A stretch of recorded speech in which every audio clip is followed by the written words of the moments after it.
Well, good morning, everyone. Trying to get an early morning ride in before I have other things I have to do, and actually had the goal of getting out around 4:30 in the morning to catch the sun coming up, but had a late dinner of beef bulgogi covered in cheese and soju to drink along with it, and found out this old man's stomach just does not handle such a combination very well anymore, so didn't get much sleep and slept in too late. So it's about 6:30 a.m. so getting a little bit of a sunrise, if you want to call it that, I guess. There was no color early on from what I saw, so I didn't miss a huge amount, but still a gorgeous morning. It was supposed to rain yesterday really heavily in the area, and it didn't really happen, which is kind of funny. So instead, all we got was cooler temperatures this morning, which feels really good, although this is probably the coolest weather I've had since the beginning of June for riding. And we're climbing up quite a bit today. I had all these great plans, but based on time now, what we're going to do is go up to the top of what they call the Virginia Highlands, which is about 6,000 feet up here. And then we're going to cut down past an old Mercury mine, which I've done a video in the past on, but we're going to go past that Castle Peak Mercury mine. And from there, we are going to try to take the back way into an old mining camp called Loustown. But beautiful morning here in Reno, Nevada, going up Geiger Grade. And again, a fantastic road for motorcycles. You're really into riding, but I don't know if you can see the staining. You have to be really careful because you never know day to day if there's going to be a bunch of sand or rock on this thing. And there's the sun coming up on the Sierras over there. So again, beautiful morning, but thunderstorms predicted again. And I'm supposed to go hiking later, so that should be entertaining because we're going to go into the high country. And I'm beginning to second guess that choice. So anyway, here we go.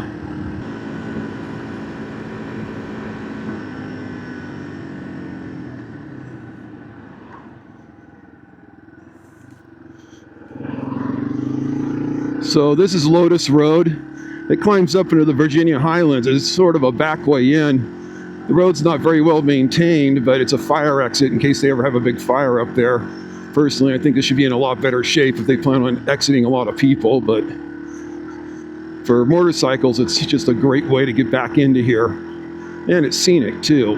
Big rock formations, lots of big canyons. Gonna have the sun in our face, but that's okay. There we go, sunrise. Good morning, sun.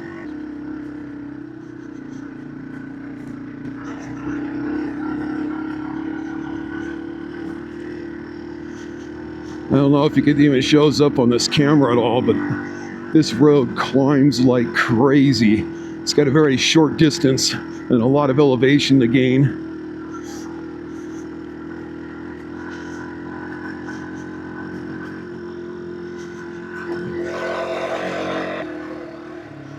You know, as we climb, probably talk about protective equipment. I'm one of those guys, I've had a couple crashes now that have kind of woke me up. So I tend to gear up quite heavily, probably way more than I need to. I wear the Leot 5.5 boots, these guys down here, and found them extremely comfortable, although it did take a long time to break them in. I'll do a review on them someday, but the ankle pressure was amazingly painful for about the first 3 or 4 rides, and then it was just like magic. They molded to my foot. I was ready to return them. I about had it with them, but it was amazing how fast they all of a sudden became comfortable, and they've been fantastic ever since. But they squeak like you wouldn't believe, just extremely noisy when you walk. So we got that.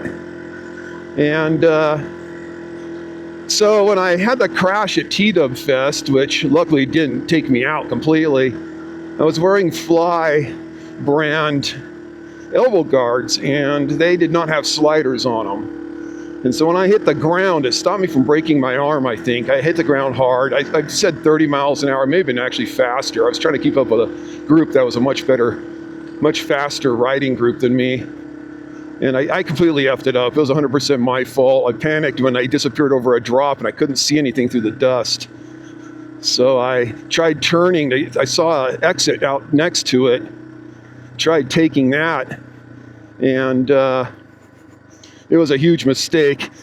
I turned so steep, I had a finger on the brake that it actually pulled the front brake, which caused me to lose control, and it dumped me. And I slid about 100 feet through the cactus and brush and rocks and everything else. But that fly guard, it survived the initial impact. So I came down hard on that arm, and it saved me there. But it didn't have a slider, so the guard slid all the way up my arm, and most of the flesh on my arm came off after that pad slid up. So anybody using elbow guards without sliders, I would definitely second guess my choice on that. So anyway, the other thing is, like I said, I'm a gear junkie and I'm probably way overdressed, but I got the Alpenstars. I think it's the V3 heavy armor. So it's got the rib protection, and that was the other thing. I hurt my ribs pretty good, and I didn't want to do that again. It was just an impact with a bike of all things, but so I got the Alpenstars, and again, I'll do reviews on all this equipment eventually, but I've been wearing that ever since. It is extremely well vented, and it's heavy, in comparison to some of the light armor out there, but it just breathes really well. I get the rib protection, I've got the shoulder protection, so that's really been kind of a blessing there, and I wear it all the time. 100 degrees out, I'm still wearing it, and then if you're in the drier desert, it's really not an issue.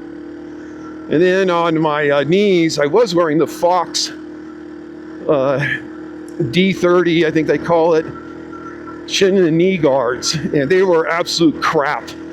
When I hit the ground out there the first time, not at TW Fest, but the first time I was ever wearing them, they completely obliterated. It was absolutely ridiculous. They've got a really small plastic little pin in there that holds the whole thing together, and one solid impact and it's toast. I mean, it's just gone. There's nothing you can do about it. So nice downhill here. Woo, everybody tore it up. But so I ended up just throwing those out. It was like, okay. So I went to the Liats, and it's the top of the line knee and shin guard, I guess you'd call it. I don't remember if it's a 4.5 or 5.5. But anyway, extremely comfortable.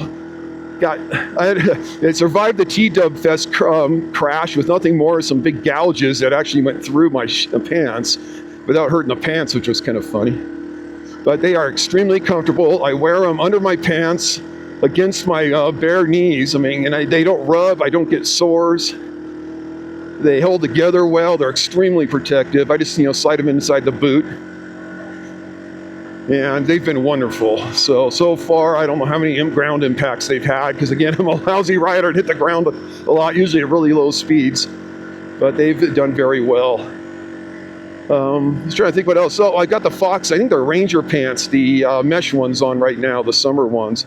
Those have also held up very well. They've survived crashes. They've been through hell and back. I don't know how many washes, filthy mud, dirt, rain, snow. Here I am stupid enough to wear mesh during snow weather, but I'm usually wearing a waterproof or heavy base layer, so it doesn't matter. But yeah, they've held up extremely well, which kind of surprised me because my experience with Fox hasn't been wonderful. Which brings up my experience with Fox D30 or D30 or whatever they call it, elbow guards. So I have a pair of those too, and I like the way they fit. I think they slide very well. They've been in a couple of crashes. They haven't broken or anything like that, but they got an arm sleeve built into them. And I'm fairly muscular. I'm 53 or pushing 53, but I'm a gym rat, and I've been able to hold on to my muscle. And I don't know where to go here. I think we go to the right. Let's go down this way. So we'll go left down the hill. Woo! But I've been able to hold on to most of my muscle here, and my forearms blew it out really quick. I'm like, you gotta be kidding me. This stuff has almost no stretch and just doesn't hold up at all. So, the Fox elbow guards, if you buy those expensive ones, they are very protective. They do hold up in crashes, but that sleeve is a horrible design. And it's just, unbelievable. So right now I'm wearing Liat, the top of the line Liat elbow guards. They're their main top one. I don't remember the exact name, but they're like a gel with a slider built into them. And so far, so good. I have not hit the ground with them yet, but They stretch well, they hold well over the muscle. They're not tearing out at all. They don't move around that I can tell. And, you know, it's kind of going to be a big test someday, I'm sure, when I slide. Heck, it could be today with my luck, but they've held up fairly well. And again, I'll do reviews and pictures and everything and all this stuff. But, you know, overall, the Liat stuff has held up far better than the Fox. The Fox pants, I don't have Liat pants to compare. I want to get a pair, but they're a couple $100. But, you know, it just, the Fox gear just has not held up as well. And also talking about boots, my first boots were Fly's more expensive MX boots, and they fit like a glove, are extremely comfortable, but the sole disintegrated on them. So that's why I'm wearing the Liats now. Before that, I had O'Neill Rider boots. Stay away from those. Do not buy O'Neill Rider boots. They are horrible. I actually set them out on the curb after one day of wearing them and put a free sign. Of course, someone grabbed them, but no, I mean, at this point, I tell anybody that's listening, if you do want to wear MX boots, go with quality. Alpenstars, the 5s actually seem to be okay, but 5s, I think, sorry, change the subject, but that's great view across the desert all the way out to USA Parkway out there. But anyway, yeah, anything that's hinged. So the Alpenstar 5s, the Alpenstar 7s, the Liat 5.5s, trying to think what else we got. The Fox, again, the Flies were good. They were hinged, very comfortable, but didn't hold up. But even still, you know, if you're just doing light riding, they'd probably be fine. I think we go this way. Let's go check it out. Lots of motorcycle tracks. So anyway, that's my equipment list other than these Kinimoto gloves. I just got on a whim based on a review by another rider out there. And he gets them free, I think, you know, so they can rate them and have him review it and tell everybody how wonderful they are or whatever. But anyway, yeah, so I got them and they accidentally shipped me 2 pairs, so I was able to give a pair of them away. So there you go. But you can see it's just endless pinion country up here. I love it. You know, my wife and I thought about moving up here, but, you know, just quick discussion on it. But I mean, honestly, the problem up here is fire. This stuff just burns if there's ever an issue. And I know they do a really good job of trying to keep the fires under control up here, but I'm just one of those guys where I am nervous about living in something where you could literally lose your house in 2 minutes up here. Okay, here we go. Castle Peak Road goes down to the Castle Peak Mercury mine. So we'll go down and take a quick look at that. I've done a video before, but I didn't really go in to look too carefully at it. So maybe go see if anybody's down there and take a look around. So these mines are interesting. Usually the Mercury mines are in volcanics. So you got a volcanic mine here, which is why you got the really orange dirt. And the ore on this mine was cinnabar. It's a really pretty red mineral. It can form really pretty crystals in some situations, but you can see it. So what they do is all the ore comes out into the chute there, and at one time that would have been a cooker. So you literally cook the mercury. You melt down the crystals and the red cinnabar, and the mercury comes out, and then it's all, well, of course, long gone, but they would have had a whole bunch of cooling and containers, you know, system that the extracted mercury would have gone into, cooled off, and it would have been separated. And they used the mercury to get the gold out of the mines around here. Gold sticks to mercury, and so you would saturate your ore in the mill with mercury. Well, yeah, really safe, I'm sure. It's actually contaminated a huge area around here, but they would then extract the gold. I think you cook off the mercury a second time, and the gold's left behind, and the mercury goes up into the air, into the environment, and everywhere else. So there are extraction techniques to recapture it, but it pretty much poisons everything.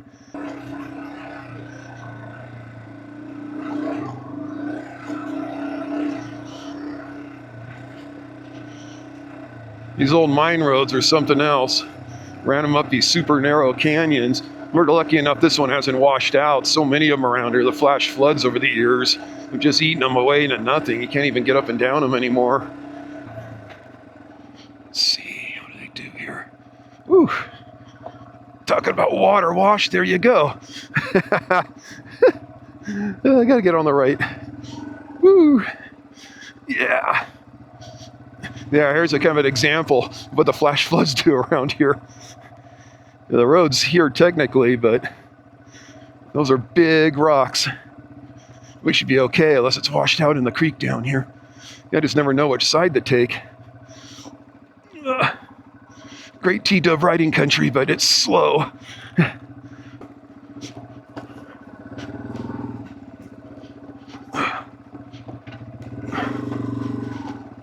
Jeez. It's funny, I've never actually seen the water in these channels. When it's raining that hard, I can't be back in here. Always thought it'd be fun to see these all raging with water. Oh well. I think this is the Loustown Canyon. Let's see if we can actually find Loustown. We will be taking a quick brief break to figure out where Loustown is. You know, it's funny to think that 30 years ago, this road was smooth. I mean, it literally did not have all these rocks exposed. Gives you an idea just how bad the maintenance has gotten over the years.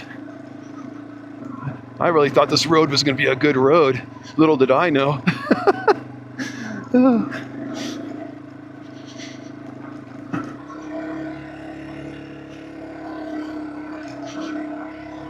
Pretty canyon back in here. Wish I could show you guys a little longer without taking my face off trail. Here we go.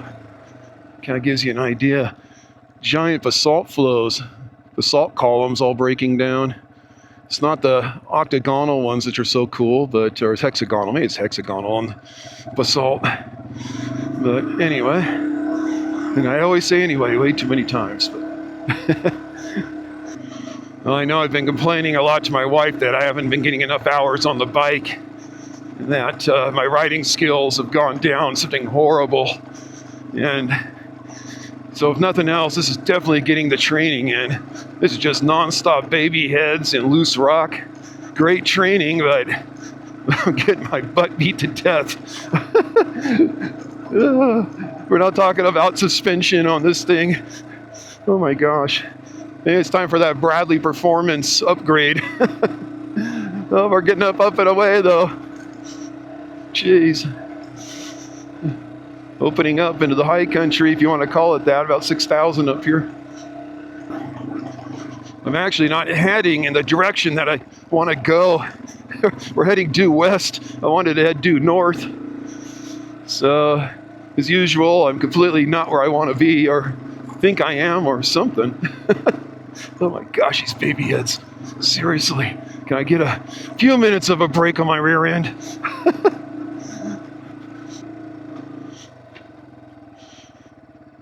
Well, I popped out in a sort of a little open valley here. I think I'm going to turn it around. You see the road goes up and over, and according to the map, Reno's right on the other side, which is not at all where I wanted to go. I'm pretty sure that connects into the road network directly behind my house. Okay, this is funny. I was on the wrong road. Oh my gosh, no wonder it was so bad. I'm like, this is not the way I remember it. Well, this is a little better. Leave it to me. Yeah, I looked at the map, and I was almost above my house. I'd done a full loop without even meaning to. And I know that road. There's a drop off on the other side where it's literally had waterfalls of water coming down. And I don't even know if anybody on a motorcycle could do it, honestly. It's pretty bad. So I'm glad I didn't go that way. Wow, awesome open basalt country out here. Something else. Roads going everywhere. Most of them are in horrible shape though. So nice. So cool. Yeah, look at that. Just endless. Our road goes here and then back and around, I think, unless it goes up over that lip. And I see roads everywhere. Well, I do think I failed the find Loustown. I'll have to definitely map it out next time, be a little bit more prepared, but at least we got a really good backcountry ride in, and there's a horse. There's a wild horse in the road. So no louse town, but we got a wild horse, which I will be very, I will just creep by because as you can see, they're not quite as wild as you would think. And this guy's like, hi, how's it going? Excuse me, sir. Excuse me. You can see how beat up they are, bit and chewed up. See, but that's a wild horse. That's a Nevada wild horse. And boy, his buddies have scarred him up. Oh, hey, there's water in Loustown Creek or whatever this is. Oh, look at that. See, there is greenery in Nevada in the middle of nowhere. Look at that, nice spring. Yeah, cool. Okay, well, water crossing. Woohoo! Well, from here on out, it's pretty much all pavement back to my house. So this is Loustown Road. It connects into Geiger Grade, which is I've pointed out more than once, it's just a really popular area for motorcycles that do twice as the speed that I do.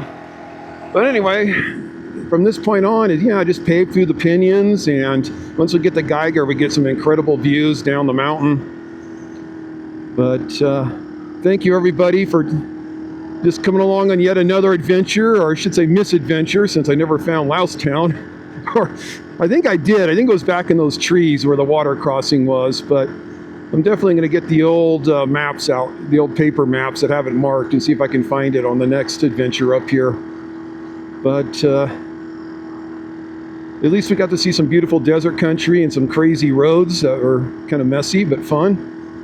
And everybody have a great week, and hopefully you're getting out there and getting some good riding in.